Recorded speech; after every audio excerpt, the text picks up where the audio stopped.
Last year, you made a powerful statement saying the reason people are watching women's basketball is not just because of one player, but because of you too. A year later, do you feel like you're Next question. The reporter didn't even get the chance to finish his question, but he didn't need to. Angel Reese summed up the situation in just 2 words, perfectly capturing the current dynamic between Caitlin Clark and the WNBA. And that dynamic has just shifted in a big way. Let me break it down. Caitlin Clark's influence on the WNBA has been impossible to ignore. She's brought in millions of new fans, packed arenas to capacity, and driven record-breaking TV ratings. But just as clear is how the league has largely mishandled this golden opportunity. Rather than fully welcoming the wave of attention Clark has generated, many around the league pushed back. Some questioned whether the excitement was justified. Some dismissed her significance, and worst of all, some mocked the fans who came to support her. They treated the surge of interest around Caitlin Clark not as a blessing, but as something to be wary of. For anyone watching from the outside, it simply didn't add up. But the WNBA last year, bless their hearts, finally got a star.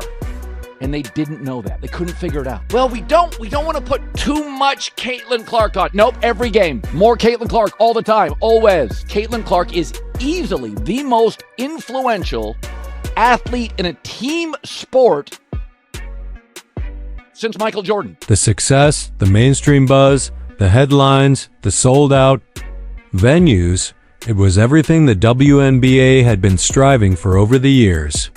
They finally reached the moment they'd long awaited. The right player, the bright spotlight, a cultural breakthrough. The league was on the edge of real financial growth, higher salaries, and international recognition. But there was a catch. It was Caitlin Clark leading that movement. And for some within the WNBA, this wasn't a cause for celebration. It felt more like a setback. For certain players, Caitlin being the face of the league wasn't just unexpected. It shattered their vision. The hope that they, together, would be the ones to raise the league's profile seemed to slip away. Perhaps the hardest truth to face? After years of hearing that fans weren't interested in women's basketball, the fans finally showed up, but they came for Caitlin. There's levels to this thing, and that's just life. We all went through it. Yes, Diana. Much like experiencing a loss, we've seen players and media personalities move through what feels like the stages of grief. Denial, anger, and everything in between. Just wait. When you see how all of this connects, it's honestly pretty unbelievable. The whole situation has been disappointing, messy, and ultimately a bad look for the league. But recently, there's been a shift. A moment that under normal circumstances would have barely mattered ended up flipping the entire narrative. Now the WNBA seems fully aware of the wave that's building, and they're scrambling to make sure they're on the right side of this movement. Let's break down exactly what went down. But first, if you're ready to see how the WNBA is about to pivot toward Caitlin Clark, make sure to like this video and subscribe for more. Let's rewind for a second. Yeah, the reason why we watching women's basketball is not just because of one person. It's because of me too, and I want y'all to realize that. By this time last season, Caitlin Clark wasn't just on the scene.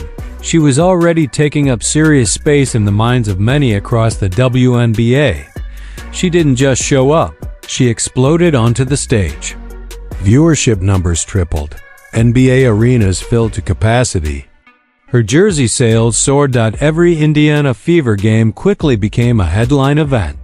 Fans were lining up hours in advance, and ticket scalpers were charging prices you'd normally see for playoff games, all for regular season matchups. Now, if we say her stats are today, what? 20 points, 8.4 assists, 6 rebounds. That's crazy. But 5 points. It's wild when you think about it. The envy surrounding Caitlin Clark began long before she even stepped onto a WNBA court.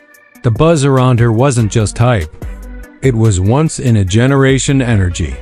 She had just shattered the all-time NCAA scoring record across both men's and women's basketball.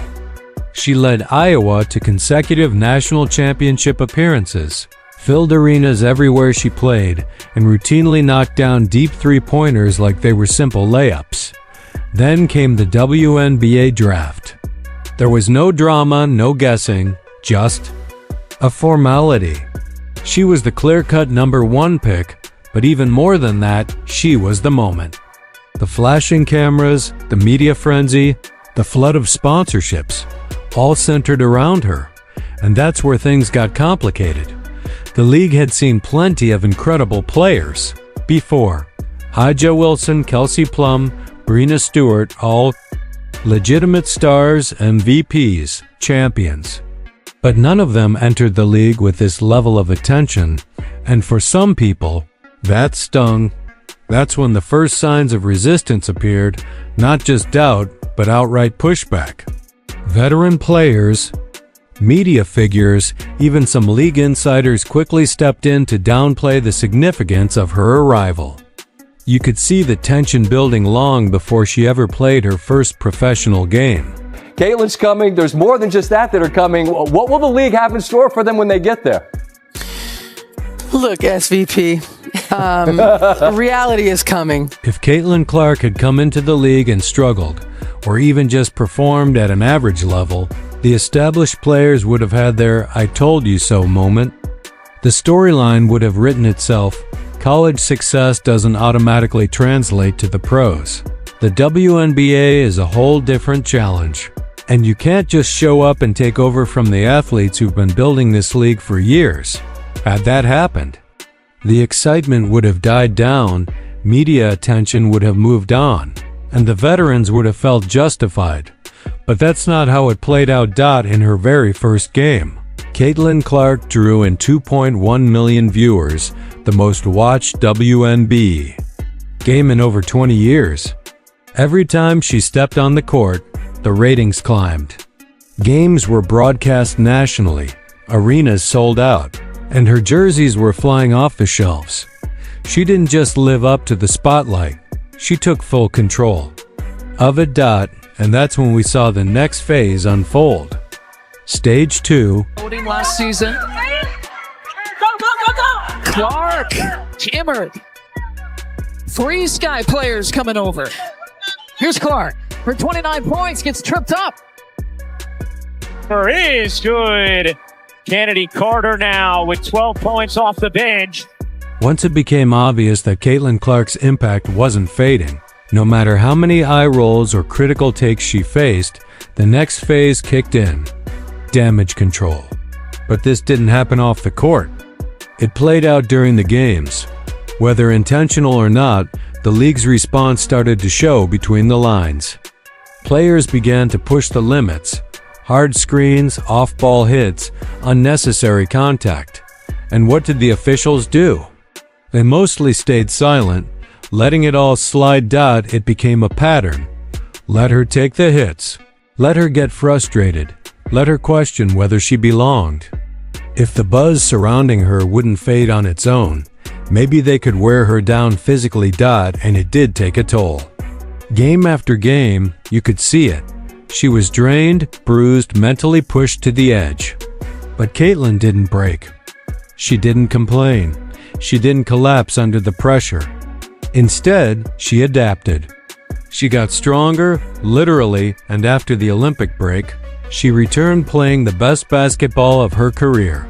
She was on an MVP-level run, leading the Fever to victories, setting the rookie assist record, earning first-team All-Star honors, the whole package. Once she showed that her success wasn't just hype but the real deal, we entered the next phase. Bargaining. This is where people start to rationalize what's happening, trying to make sense of a new reality, negotiating with themselves and others, clinging to the parts of their pride and position they don't want to give up. Because, honestly, what many players lost was their sense of status. Caitlin showed up, took the league by storm, and suddenly the spotlight wasn't on the veterans anymore, it was on her. So what happened next? They rewrote the narrative. It's just the structure of the way media plays out race. So last night we read Time magazine where Caitlin Clark was named Athlete of the Year. Why couldn't they have put the whole WNBA on that cover? The one thing that I cannot deny is the amount of little girls that were showing up to follow her. Little girls with their parents and the fervor and the energy there. Why her? Same thing. Why her? Well, but she was a white girl from the middle of America. They realized pretty quickly that going after Caitlin Clark directly would only backfire. So instead, they shifted their focus. They targeted everything around her. The fans came under fire. The media was blamed. The news storyline? Caitlin wasn't the issue. Everyone else was. Suddenly, she was being labeled as someone getting special treatment. Her supporters were dismissed as people who weren't real WNBA fans. The narrative took on an uncomfortable edge. If you supported Caitlin Clark, it was implied it had to be about her race. Never mind that she was leading the league in assists as a rookie. Never mind that she was consistently drawing record-breaking crowds and bringing more attention to women's basketball than anyone before her. None of that seemed to matter, because the conversation wasn't focused on her talent anymore. It had been reframed around accusations of bias. While Caitlin is fantastic and I think she's going to have an incredible career in the WNBA, there are women that were worthy of coverage prior to her arriving, and I just will not be silenced when it comes to that. It followed a familiar pattern, the classic propaganda playbook. Repeat something often enough, say it loudly enough, and eventually people stopped questioning it. Over time, a portion of the basketball world actually started to believe the idea that Caitlin Clark wasn't all that talented, just fortunate. Just lucky. But if anyone thought this narrative would cause the Caitlin Clark phenomenon to fade, they seriously miscalculated. One by one, veteran players began signing with the Indiana Fever, and these weren't fringe players looking to keep their careers alive. These were proven champions. Dawana Bonner, Natasha Howard, Sydney Colson, players with choices, with rings, with resumes, all decided they wanted to suit up for Indiana. Why? Sure, the roster had promise. Sure, the coaching staff played a role, but the real draw? Caitlin Clark. Not long ago, respected voices in the media, like Cheryl Swoops, were calling Indiana a place players would avoid. Diana Taurasi even recently referenced those old stories. But that idea has completely fallen apart.